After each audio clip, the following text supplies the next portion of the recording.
How do you turn rejection into a positive? Well, I would say that was one of my biggest strengths in this journey.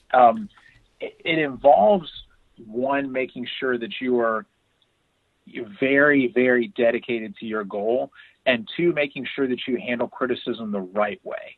I know that, some people might just get angry or disregard the opinion of someone if they tell you something that you don't like, and that's really not what you should be doing. You need to make sure that you're listening to the right people, making sure that you're applying, advice that you get, but making sure that you still fit that into the greater plan of where you want to go. And that you really have a sense of direction there. So it's basically making sure that your mindset is right to where success and failure have the exact same impact on you. They're both just motivation to keep working harder towards your goal, because everybody loves it when you hit a small milestone along the way. Like making the team was a huge step towards getting to play in a game. But while you can get excited during those moments, you don't want to get overly excited to where you forget about the things that got you there. And kind of similarly, when you are faced with failure or an obstacle, you don't want to get too dejected about it that you forget the things that were working for you. And so just making sure that you're always focused on just those little building blocks and making sure that you're doing everything the right way, whether you're seeing success or failure along the way to your goal. This is Your Superior Self, episode 73, from Underdog to Bulldog, with former Georgia Bulldog football player and author Candler Cook.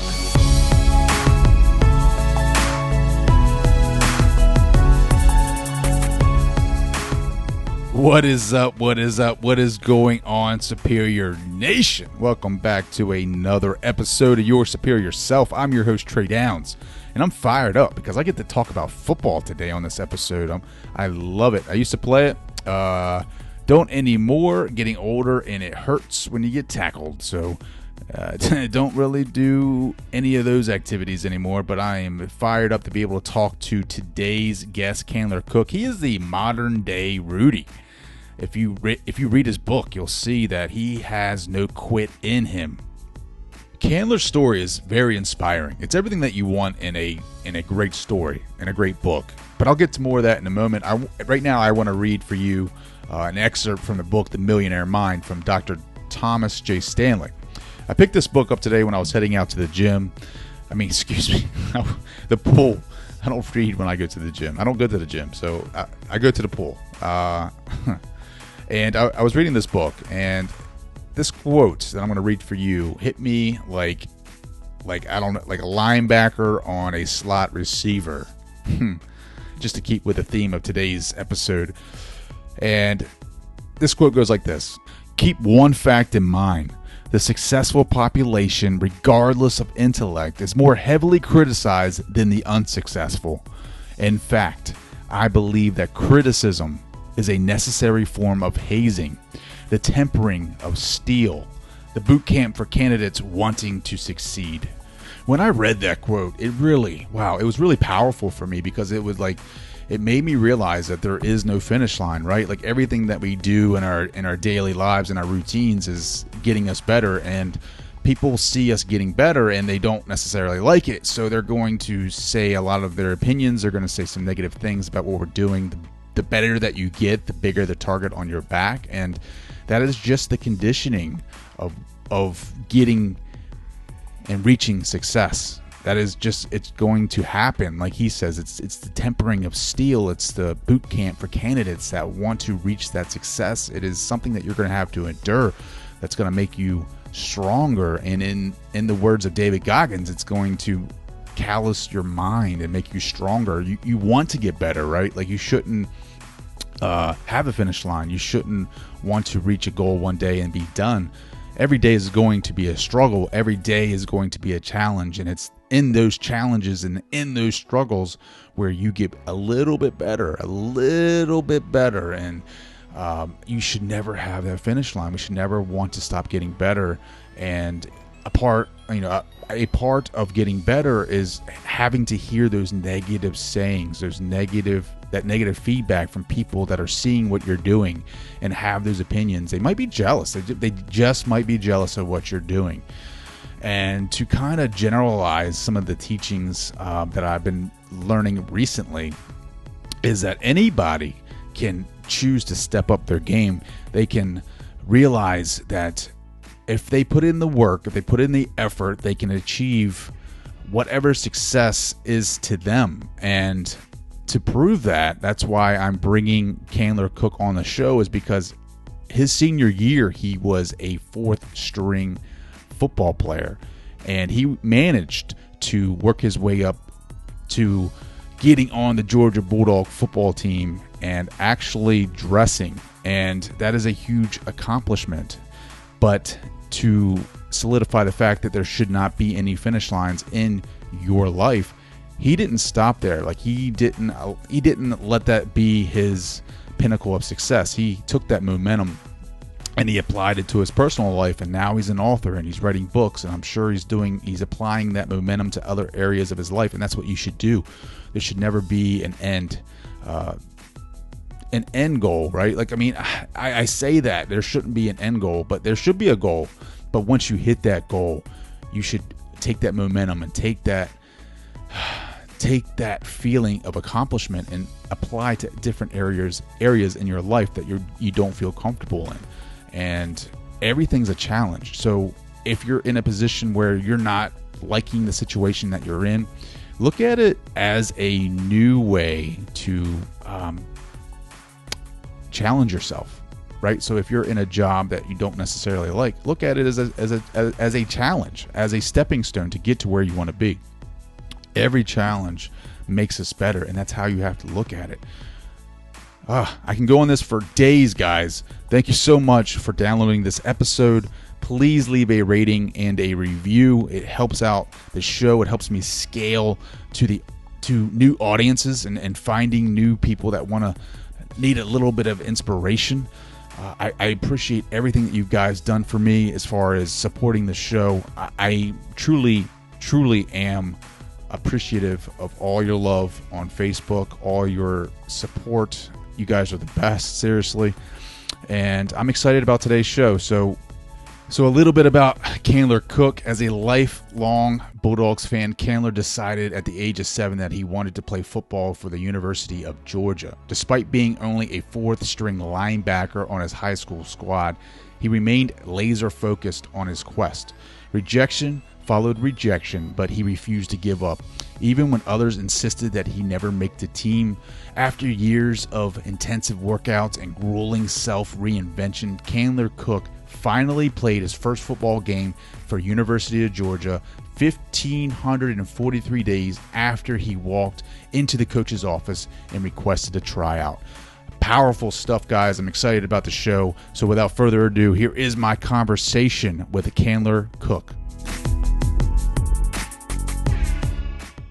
Welcome back, Superior Nation. Tonight I'm joined with Candler Cook, former Georgia Bulldog and author.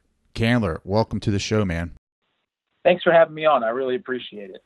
So why don't you go ahead and let everybody know what you're up to? I know you just had a big release on your first book, from Underdog to Bulldog. Why don't you go ahead and talk a little bit about that? Sure. So it's been great to see. The book actually just came out less than a month ago, and I was really surprised and thrilled with how well it's done. It hit #1 bestseller status on Amazon in the football category as well as a few other categories, and then was able to do a couple book signings for it and have interacted with some people on social media that I didn't even know before, but that said they could really relate to the story. So I'd say it's been a great response so far. So why don't you go ahead and tell us what the book is about? Sure. So the book is really about two things. One is it's a memoir that details how I accomplished my dream, going from a 145-pound fourth-string high school football player my senior year to try out for UGA's football team 3 times in a row, get cut twice, gain 120 pounds before finally making the team as a defensive end and getting to play in a game. So for everyone who doesn't know, UGA is University of Georgia. Georgia Bulldogs, big-time football school. Obviously the South knows how to play football. Where did you go to high school at? I mean, fourth string, that seems like you had a lot of people in front of you. I sure did. I went to Westminster, which is in Atlanta. It's not that big of a school. They're 3A. I believe they're now 6 divisions in Georgia. So it's a little bit on the smaller side, and we really only had 4 or 5 strings in most positions. So football is a sport that, didn't come easy to me naturally. All right. So you're fourth string in high school, right? Is that your senior year, your fourth string? Yes, my senior year. So how did you transition from fourth string to University of Georgia? Well, it was a transition that happened over a long period of time. It basically started off with just making my mind up that this was something that meant the world to me and that I was going to put everything that I had into it. And there was a lot that I needed to change. I previously hadn't really been focusing on nutrition or working out as much as I should have.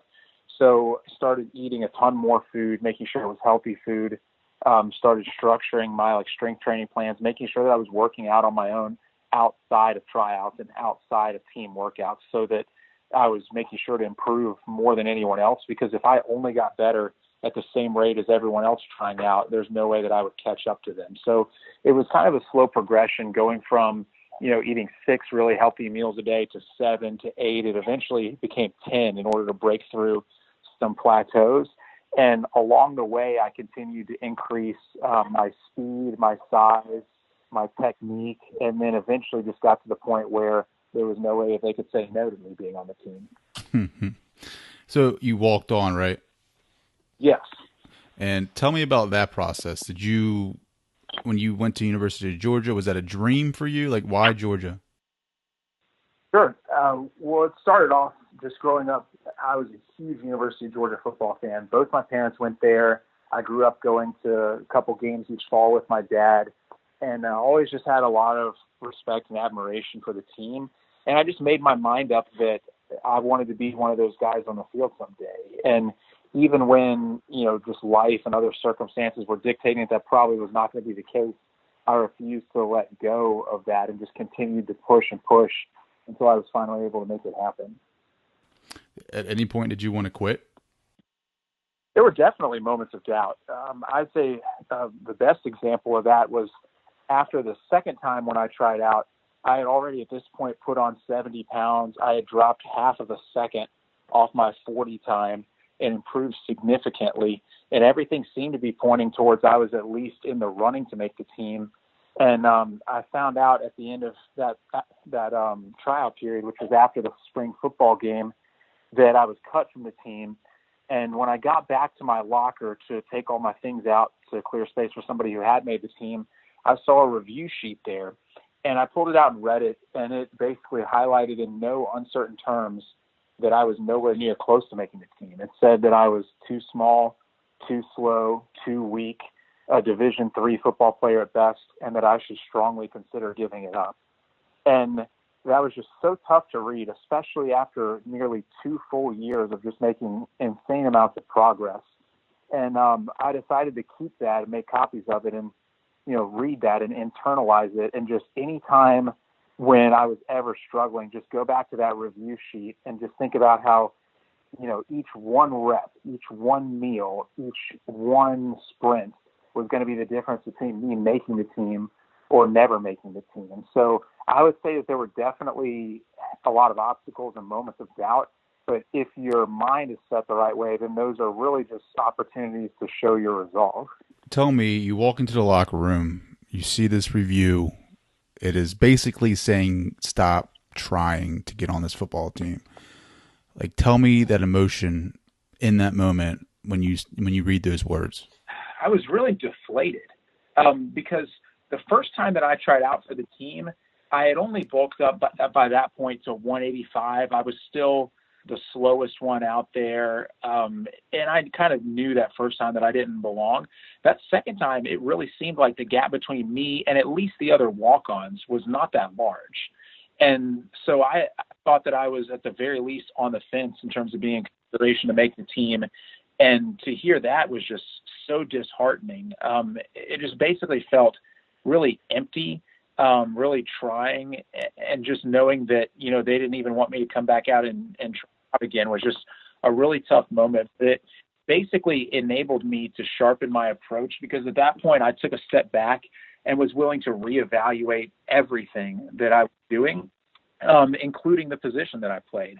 I actually thought about it and decided to change away from linebacker, which I'd played for basically my whole career, to play defensive end, because at the time I knew that speed was still my biggest deficiency, and figured the closer I could get to the line of scrimmage, the slower I could be allowed to be. And so I actually taught myself how to play defensive end by watching YouTube videos, and from there saw that it would be a good fit. There were fewer guys trying out for defensive end and just a greater need at that position in terms of walk-ons. And that ended up making all the difference. So in the end, even some of those moments that they can be trying end up serving their purpose if you approach it the right way. So explain to people the difference between college linebacker and defensive end. Well, I would say the main difference is that linebackers play 5 yards off of the football. So their main job on running plays are to just, make sure they run up to the right gap and hopefully stop the running back. On passing plays, they drop back in coverage, whereas a defensive end is right on the line of scrimmage. He's lined up close to the ball and going against the offensive lineman every play. So as a defensive end, you're mostly focused on shedding blocks, and then on passing plays, you're trying to sack the quarterback. So as a defensive end, you need to be bigger and stronger because you're lining up across from offensive linemen, the biggest guys on the field. And you don't necessarily need as much speed, but you need to have a quick burst to be able to, fire out 5 or 10 yards quickly off the line of scrimmage. So you change positions, you become a defensive end. Well, you haven't even made the team yet. We're in the story. So you see this paper, it's telling you you're D3 at best. That fires something inside of you, and you start working harder. Take me to the next step in your story. Well, the next step was really, I guess, kind of continued from what I was saying. As soon as I changed positions, I knew I needed to change just more than that. I changed some of the running that I was doing. I started doing some shorter sprints, but more repetitions. And then I also started making room for more meals. My weight had kind of plateaued at that point. I was eating 8 meals a day, and I was just about as much as I could pack onto my frame. So then I decided to up it to 10 meals a day. These are all full-size meals, and had to schedule my classes around it. So I could have a meal, then a class, then a meal continually until it was time to go to practice. And even once I got to the football facility for practice, I would just have eaten, and then we would have a workout, and then I would go have like a protein shake and some protein bars, and then we would watch film and meet as a position group. And then I would go back and have another protein shake and some protein bars. Then I would practice and eat again. So just basically shaping up everything in my life to streamline towards hitting this goal.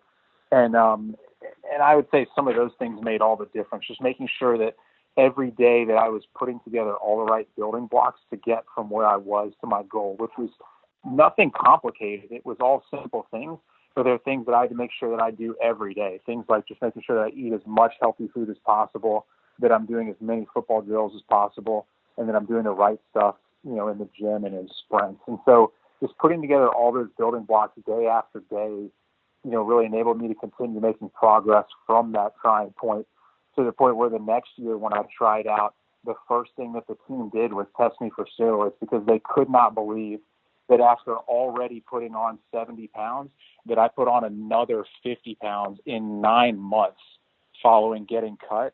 They just could not fathom it. And then as soon as I passed that test, there really didn't seem to be any doubt in my coach's mind that I belonged on that team, that they would have a place for me. Tell me why you didn't quit. I feel like most people would just give up. Like, they don't have it in them to continue on. That deflation would just stay with them and make them quit. Like, why did you continue? I would say a few things. Is one, because this goal was that important to me. If this was just something that would be nice to have, I probably would have quit. But this was something that just meant the world, and that I had a very finite amount of time to accomplish. It's not something like a goal like travel the world or get a certain job. You may have a 40 or 50 year period where you can do that. But for college football, you get 4 seasons if you're redshirted 5, but that's it. So I knew that I had already been cut a couple times and that I was going to have 2 seasons left. And so it just gave me such a sense of urgency. And I just basically made this goal, one of the most important things in my life, just making sure that I'm dedicating everything to that without making any missteps. And that really made all the difference. So I think it's just basically what kept me motivated is, one, how important the goal was to me, and then two, having thick skin, because there are going to be people out there that give you constructive criticism, and then there'll be people out there that give you destructive criticism, and just making sure that you have the right people in your ear, that are genuinely trying to help you, and not somebody who's, just being negative or trying to tear you down because they couldn't achieve their goals. So I'd say it was a mixture of those. But that's just, I mean, it's kind of crazy to think. Fourth string in high school. Did you ever start in high school? No, the most that I got to play was during my sophomore year when I was fifth string, actually, because that year the team went 10-0 and had 6 blowouts. So because of that, I never really got to play much after my sophomore year. So that is exactly what I'm saying, is that you go from fourth string, and I'm not trying to show any disrespect, but fourth string and senior year in high school to walking on at Georgia, like that goal, like that had to originate from somewhere, like deep. Was it like something that was put inside of you by your dad because you guys were Georgia fans, or was that just a dream that you wanted to achieve? It was just a dream that meant a lot to me. And you're right, because the older that I got and the closer that I got to being old enough to try to go for this goal, really the wider that gap became until I started college, because there's a long way to go from being, the weakest player and the slowest player on my whole high school football team to eventually becoming a walk-on and third string at Georgia. So it basically came from myself. My dad instilled a Georgia football within me. But I never talked with anybody about trying out until after I had already made that process start to happen. So it was just a goal that I had for myself, that I loved watching the game so much that I really wanted to be one of those guys out there. And I just decided early on that I was not going to let anything get in my way. That's pretty powerful, man. So talk about the first season that you made the team. Were they on you? I mean, were they just consistently hounding you, trying to get you better? Like, tell me about the first year that you made the team. Sure. Well, I would say that the coaches were on me. A lot is expected in practice, even of the walk-ons, because during the fall, you're actually running the opposing team's plays to help get the starters ready for that game, and they expect a good look. And so, as a defensive end, a lot of the time you're taking on double team blocks. So I might have 2 guys that weighed 330 trying to block me, and I'm 265. So, vastly outnumbered, and they expect you to hold your own against that. So I would say there were a lot of expectations. I would say that it was great, though, because, with those expectations came the excitement of being part of the team, for a full season, because to this point I had only been trying out during spring practice. And it was just a great experience. That first season, I got to dress out for the season opener against Louisiana Lafayette, and then for the bowl game at the end of the season. The tough part about it was that was actually the worst season that Georgia's had in the last more than 20 years. It's the only time since 1996 that Georgia has not won 8 or more games in a football season. And so for my first season on the team to be such a tough one was really trying. But thankfully I had one more season after that went significantly better, and I performed, better myself, getting to dress out a lot more and then getting to play in a game. Who was the first person that you called when you found out you made the team? That was my dad.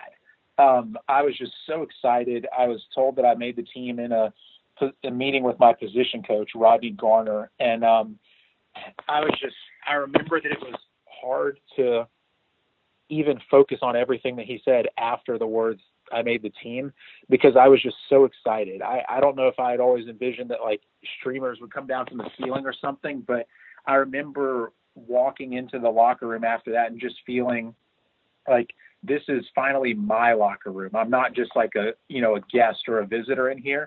I belong here. I'm part of this team.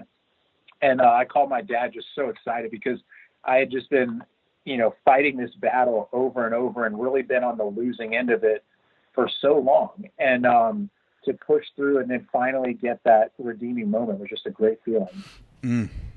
Describe that happiness. Like, I mean, to be able to achieve a goal that you worked so hard for. You tried 2 times before and failed or come up short, and then you get this third shot and you gain a ton of weight and you put in the work. Like, what is that feeling? It felt amazing. It was basically just a moment of redemption and excitement, and just knowing that, I did it. I made it happen, going through like all the doubt, both mine and other people's, and just pushed through and just really made every moment of it worth it, because there's so many times where, it would have been easy to turn back. Like, so much of my journey was, intrinsic motivation, because when you think about it, if you make a big play in a football game, especially at the college level, a lot of people might cheer for you. If you're in the weight room training with your friends and you make a big lift, maybe they give you a pat on the back. But for a lot of the things I was doing, the football drills alone, the sprints alone, eating 10 meals a day, forcing myself to go back to the dining hall when I felt like throwing up before I even started eating, all of those things are something that nobody else even cares about. Nobody cares if you skip it or don't do it. But it was all of those moments that really put me in that position to make the team, and later put me in a position to play in a game. So just thinking back through, how everything that I had done to get to that point was so worth it. Did you get to play, start at Georgia? How many years did you play? I was on the team for 2 seasons. I never got to start. The highest up that I achieved on the depth chart was third string, which is higher than I was in high school at least. I did get to play in a game, though. It was my senior season, and we had one more game against a non-Power 5 school, which I knew that would be my best chance to play against a non-Power 5 opponent. So 2 days before the game against New Mexico State, late in my senior year, I went into my position coach's office and told him, if we get a big lead on Saturday, I want you to put me in the game. And he just said, if that happens, I'll see what I can do. And thankfully, the starters jumped out to a huge lead. And about halfway through the fourth quarter, he had a graduate assistant come over and tell me to, start stretching and get ready to go in. So it was just such an amazing experience getting to play. A lot of people might not know this, but a majority of walk-ons may go 4 years on the team and never even get a single snap. So getting that chance to go in there and play for the team was just such a great feeling. That was really the icing on the cake. And like the actual goal that I had wasn't just to be on the sidelines for Georgia football. It was to play Georgia football. So to get to do that, even in the fourth quarter, while we're up by 53 points, just meant the world to me. How many snaps did you get, or how many plays? I got 2. While I would have liked more, they had to rotate in more guys than just me that day. So I was really grateful for the chance to go in for that. That's awesome, man. So talk about like the difference, like for some of those that didn't play football, like what is the difference between third string and first string DN? Sure. Well, there's normally a big difference. I would say at the college level, starters are going to be guys that are NFL prospects that you'll probably see playing on Sundays pretty soon. And then you start to get to second string. You can kind of get a wide variety there. Some second string guys are future starters. They're just young and need a little experience. Some are more just kind of placeholders waiting for someone else to come in the next recruiting class. But then normally by the time you get to third string, that's a little down the depth chart. Those guys are not playing regularly in the rotation, and they're probably, there to rotate in the case of injury. But if that doesn't happen, probably not seeing much action. And did you have a mentor outside of your position coach? No, I would say my position coach really was, and I really got to know him better the third time I tried out, because the first 2 times are for a different position. But I would say he was, and then a lot of the time I really just had to serve as my own mentor. I mean, I had friends that were farther along in their journey than I was, like my friend Craig Sager tried out and made the team the first time, which is when I got cut. And I worked out with him, trained hard, learned a lot about nutrition.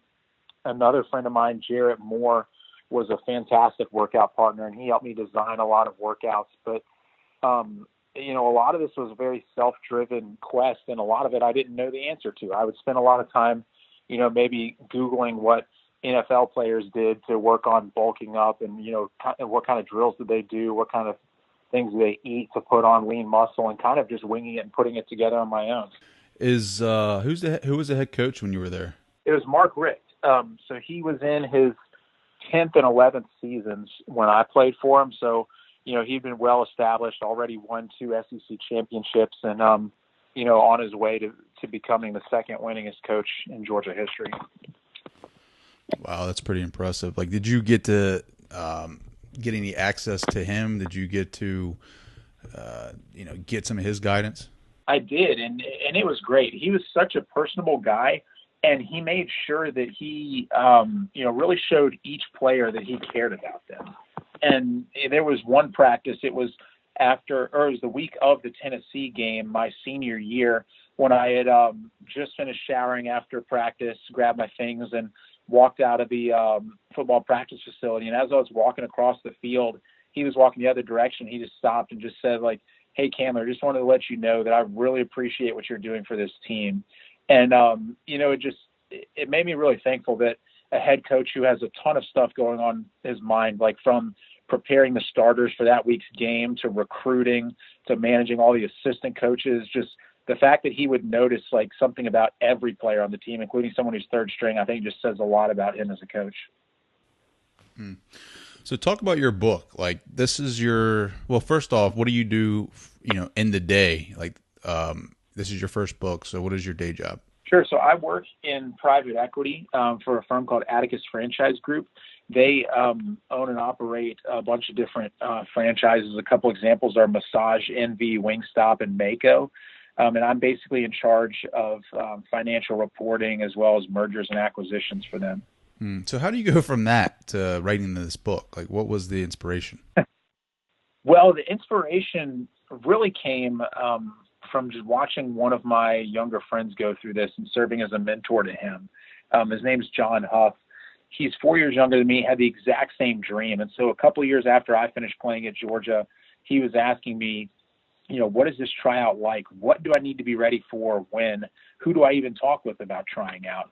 And I helped coach him through a lot of that and got to see him make his dream come true. And, he was on the team for 2 years. It was great watching someone else achieve something that meant so much to them that afterwards I thought there have to be more people out there than just John that could benefit from this story. And so I started putting pen to paper, and it took me about 2 years to go through the whole writing, editing, publishing process, but I'm really pleased with how it turned out. And I think that it's something that a lot of people can relate to, even outside of football, because they're goals that people have, like whether it's to get a certain job or they want to travel the world or, whatever it is.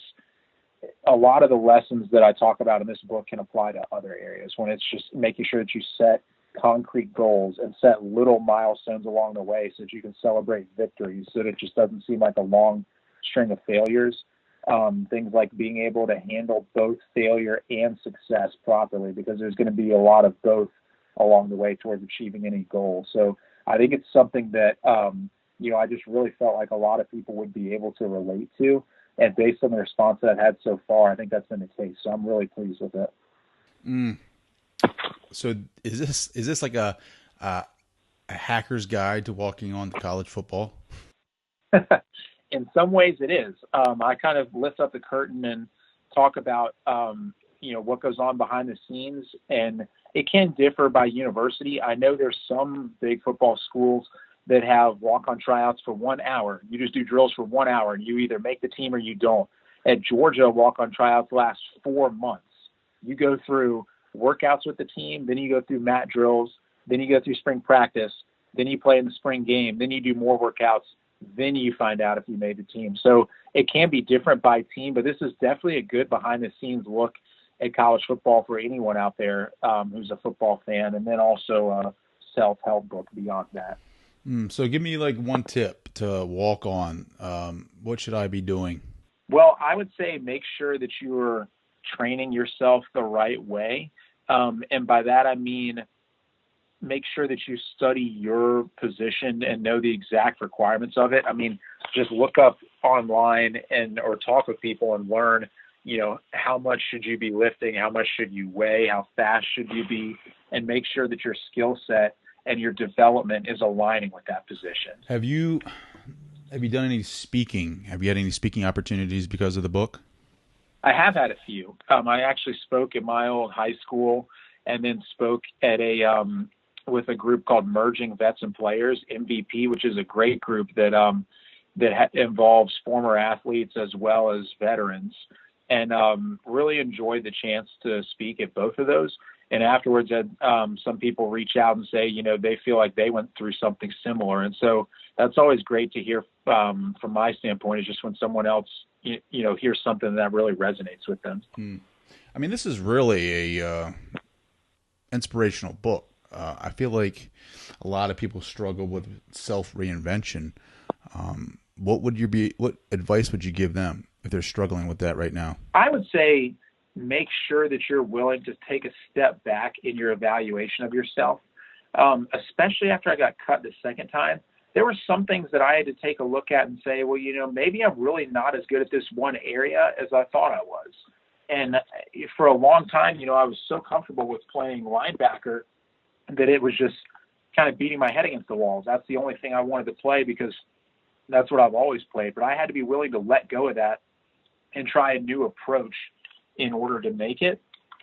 And that's something that I actually use every day in my business career. There's sometimes where maybe the company's always done something a certain way, but that just won't continue to work anymore. And so you have to be willing to take an open mindset and approach to it. So I would just say, make sure that you're, giving yourself an honest, unbiased evaluation of where you are, and just figuring out what are the steps that you need to take to get from where you are today to where you want to be. Yeah, but that's easy to say, right? Because in college football and sports, you get like a scorecard, right? So it's kind of easy to see the evaluation. It's kind of easy to see where your weaknesses are and go attack those or reinvent yourself. But in life, there's no scorecard at all. Like you might get an employee review or a bad rating or something like that, maybe, and they might give you some positive feedback or some healthy criticism, but there's nothing as intense as a Georgia football scorecard, right? That's true. And you're right. You have to be able to deal with ambiguity, in terms of getting from one place to another. Even so, I still had to deal with a good amount of that in terms of how I was able to make the team, because, the coaches may say, you were cut, don't come back or something, but they're not telling you everything that you need to do in order to achieve your goal. And so you're right. There can be situations in life where you don't get a lot of feedback. You just know that you're not where you need to be. And that's where I would say it's important to seek out the opinion of others, people that you trust, people that, will give you like honest feedback and be tough if if someone needs to be tough about it, and just make sure that you're internalizing that and that you're realigning your goals accordingly. Because if there's ambiguity or you're not exactly sure where you stand, you just know that you're not yet at your goal, I would just say make sure that you seek out people that can hopefully clarify that for you. And then, sit down with mentors, with anyone that you need to, and come up with a very specific roadmap, because even if the goal starts off as ambiguous, you need a very specific plan to get there. Otherwise, you're not going to be able to measure, how much you've improved towards that goal, and you're going to quickly become unmotivated. I love that. How do you turn rejection into a positive? Well, I would say that was one of my biggest strengths in this journey. It involves, one, making sure that you're very, very dedicated to your goal, and two, making sure that you handle criticism the right way. I know that, some people might just get angry or disregard the opinion of someone if they tell you something that you don't like, and that's really not what you should be doing.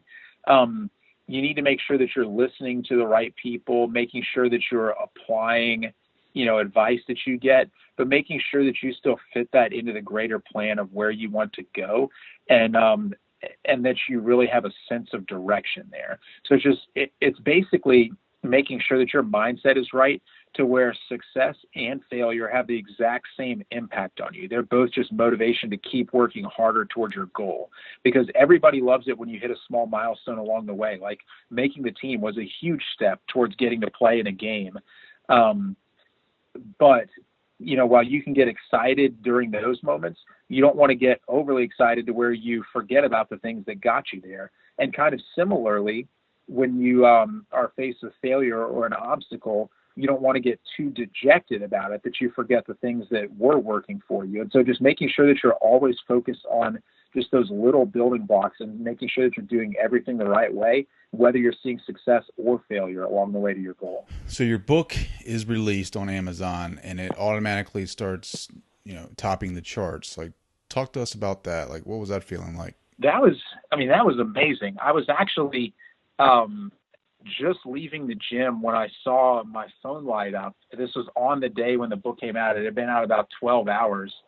And at that point, I saw one of my friends told me that it was #1 bestseller and sent me screenshots. It was #1 already of 5 different categories. And I was just amazed. I had hoped that there would be a good response to it, but I had no idea that there were going to be that many people out there that had already heard about it through some of the marketing I did before it came out and that were just planning on immediately buying it. So I was just thrilled at the response. And it's really been a great feeling to me that after a lot of people have read it, that they've either texted me or reached out on social media and told me what they liked about it and how, it relates to something that they've been through. So just seeing that kind of response has been great. So do you know some of the stats behind that? Like, do you know what you have to hit to become a bestseller?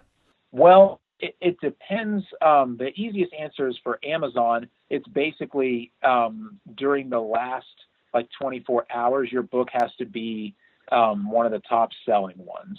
So you're just making sure that, people are buying more copies of yours than other ones. It can be a little more of a gray area if you're looking at something like the New York Times bestseller list. That's a more popular one. They actually do theirs very subjectively. So if you're a new author, you might have to sell 3 times as many books as an existing author just because people don't know about you as well. Mm-hmm. Mm-hmm. And what categories are you leading right now? It was #1 in football, in strength training, and then also in self-help. It had been #1 previously in a couple other categories, but some of those can fluctuate on an almost daily basis. So best feeling, making Georgia football team or #1 new release in Amazon? Well, I would say, I guess it's a tie on that one. One, because the first one was really, it was just such an amazing feeling, finally achieving all of my goal. But then the second one, I really felt validated when I know that a lot of people are out there wanting to read this, and it makes me feel good about the work that I put into it, and that the book is hitting its intended objective, which is just to help other people achieve their own So you goals. crush your first goal, you crush your second goal. What's next for you? Well, I'd like to get involved with speaking more. I think that it's really personal to be able to talk with a group of people and afterwards be able to stay around and talk with people who maybe went through something similar or are going through something similar. So I would say doing more of that and just making sure that I'm, getting opportunities to serve as a mentor to other people, because really the whole point of me writing this book wasn't just to tell my story. It was to give back and help other people, achieve their dreams. So just helping out people in any way I can to achieve their own goals. What would be your advice to an up-and-coming fourth stringer in high school that faced the same obstacles that you did? Well, I would say just to realize the sheer magnitude of hard work that's going to be required. It's not going to be for the faint of heart. They're going to be, really dark times. There'll be times where you're, running a certain play and you may be just completely embarrassed and just wiped off the field on a play. Or there may be times when, you feel so sick from eating so much food or drinking so many protein shakes, but you know that you have to force down another 3 meals before you go to bed that night. There may be a time where, you're lifting in the weight room and somebody else is 200 pounds stronger than you are on a certain lift. And, you can feel really dejected in those moments, but you have to make sure that your resolve is stronger than any one of those moments and that you're continuing to make progress toward your goal. It's not enough to just want to do better. You have to make sure that every day between when you wake up and when you go to sleep, that you're doing the right things, which, football specific would be, you need to be eating a ton of healthy food. As much as possible to get your weight up. You need to be doing the right running drills, the right football drills. and you need to be working out even outside of team workouts because, in order to really improve and catch up to other people, you're going to have to do more than they're doing. Well, I like what you talked about, comparison to others, right? Like probably the worst thing you can do if you're even in life, you need to stop comparing yourself to others. I mean, if you start comparing, that is where like unhappiness is, because you start seeing what other people are doing. Even in football, I would assume like, yeah, I mean, you see their strength, you see their speed, but you can't really compare yourself to that. You have to kind of, your baseline is you, right? Like, exactly where, your last 40 time was, what your last bench is.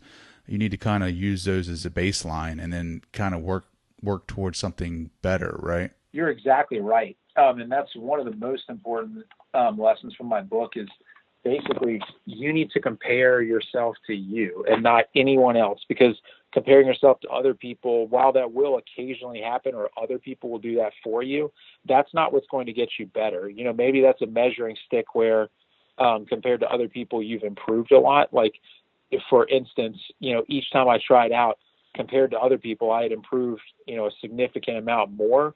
But that only occurred because while I was on my own training, I was comparing myself to what I did last week or the time that I ran yesterday and making sure that I was beating myself from, the week before. And by doing that, you'll get a little better and a little better. And then the next time that you are thrown into a situation where there'll naturally be a comparison between yourself and other people, you'll be doing significantly better, and without even really realizing it, because all you've been doing is just trying to beat yourself. I love this quote. Comparison is the thief of joy, from Theodore Roosevelt. Yeah, I mean, you can take that and use that in life, right? Like, the only person you should be trying to be better than is yourself, and get better every day, because that's where the real challenge is. But like, I mean, all right, so go back to the third time that you tried out for University of Georgia. I mean, if you didn't make it that time, would you have continued going on, or would you have quit then? I would have. Thankfully, I made it that time, which was my next to last time I would even be able to try out. But no, if I had been cut then, I would have come back, even bigger and badder another time and made it happen. But it was just basically knowing that I wasn't going to let any amount of negativity be too great to overcome. And just knowing that I had to continue to work hard while being patient. And it can be hard to do both of those at the same time.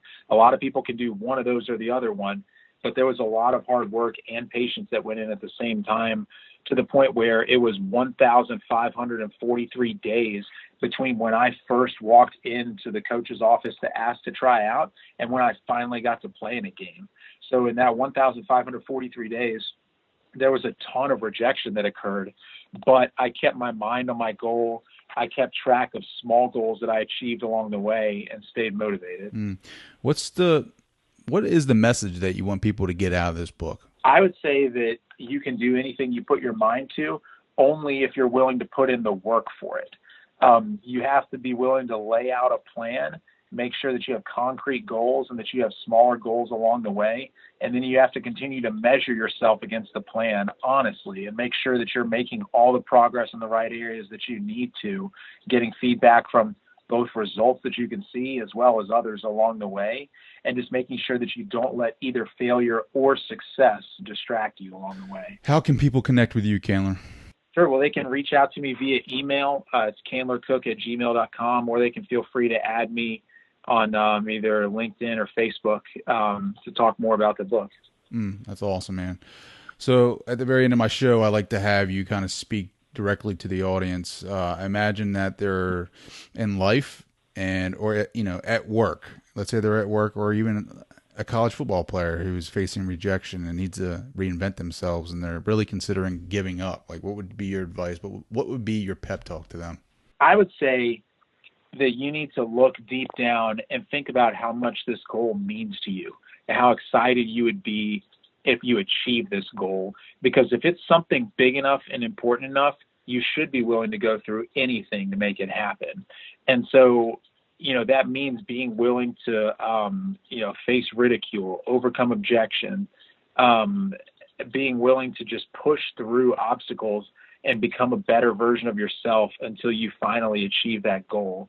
So just making sure that when you set this goal, that you're not just throwing it up in the air and then never chasing it down. You need to be taking concrete steps each and every day that you can measure to close the gap a little bit every day between where you are and where you want to be. And soon enough, you'll look up and see all the progress you made and just be astounded by it. Mm. His name is Candler Cook. His book is From Underdog to Bulldog, My Journey as a College Football Walk-On. Candler, thank you so much for joining the show, brother. Absolutely. I really appreciate you having me on. Really looking forward to listening to this in future episodes, and looking forward to connecting with people about the book. I want to say thank you to Candler Cook for coming on the show and sharing his story. I want to say thank you to the listener for hanging out and downloading this episode. Thank you guys so much for everything that you do for the show. Please leave a rating and a review wherever you get your podcast from. Please subscribe. Please follow me on Instagram at tdowns80 and on Twitter at DownsTrey. You can find me on Facebook at Trey Downs, DOWNES. Check out the Your Superior Self business page that I got going on over there to see behind the scenes activity and get to know me a little bit more and what I'm about. So thank you guys for hanging out. If you want to check me out on the website, you can do that at yoursuperiorself.com. You can subscribe to my email list and have every episode sent directly to your email inbox, which makes it a little bit easier to follow the show. And you can also subscribe to have 10 list of top leadership advice that I give to all my subscribers. So thank you guys again for hanging out, and we will talk to you later.